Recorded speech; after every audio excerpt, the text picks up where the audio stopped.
My name's Lisa, I'm 32, and I'm a Metis and my husband's First Nations. At 15, I became pregnant for the first time.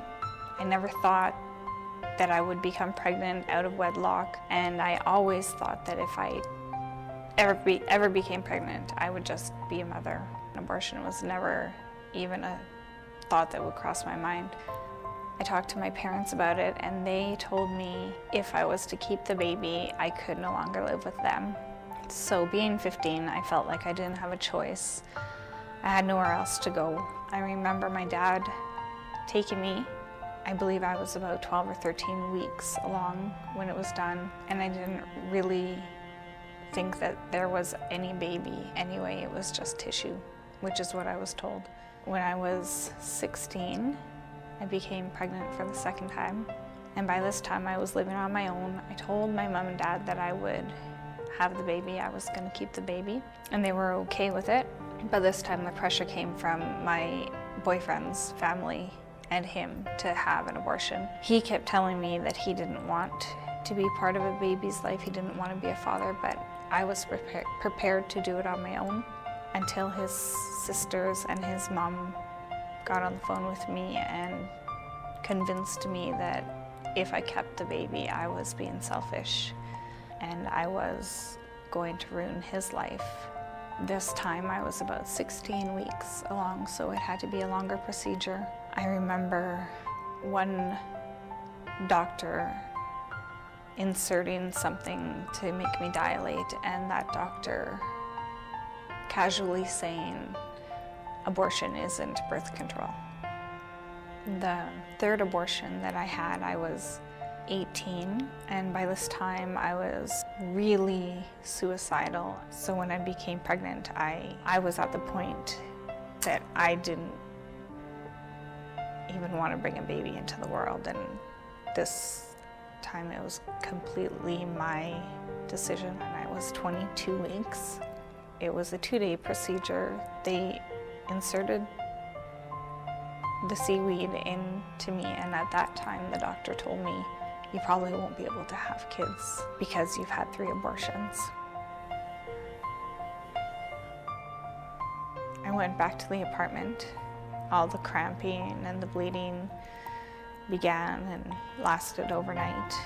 And the next morning I remember going in, and one of the nurses that gave me the IV had a daughter born the same day in the same hospital as me, and she felt very compassionate.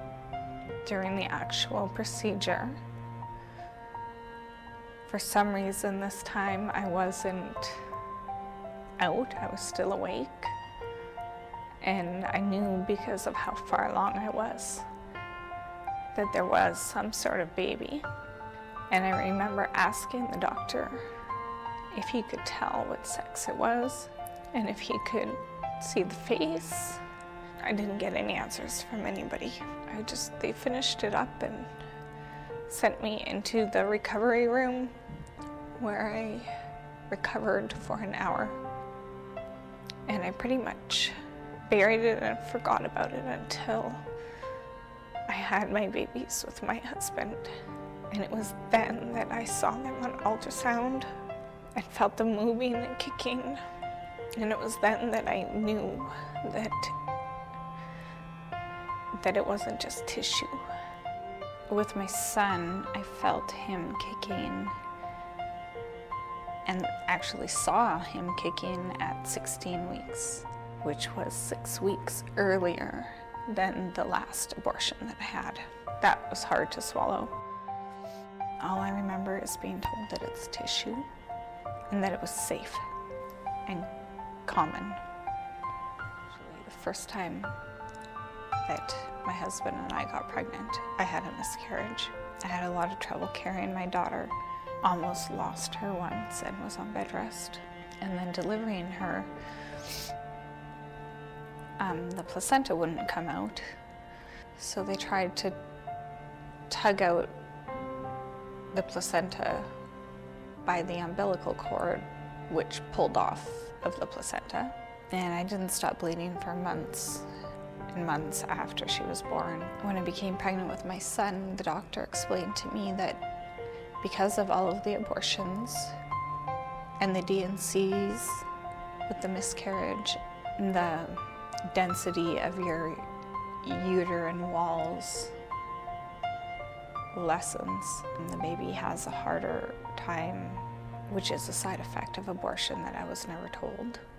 I was also told years later that I had endometriosis, which is a side effect of abortion. And I'm now just finding out that I have another thing, which is only cured by a hysterectomy, which is another side effect of abortion. I believe that it doesn't matter what culture you come from or what background you have, you know that life is life. And if you're a young girl choosing to be naive to that, eventually it'll catch up to you. So the reason I'm walking is for all of the girls that find themselves in the situation that I found myself in. For me, there was nobody that encouraged me to keep a baby at any point. I'm walking for the women like myself that thought it was okay and really thought that it was just tissue, only to later find out that it wasn't. To ask for forgiveness for our nation, for the aborted babies.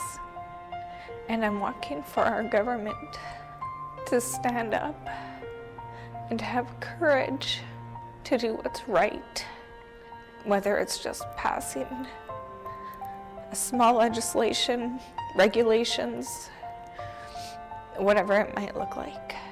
Those are the reasons I'm walking.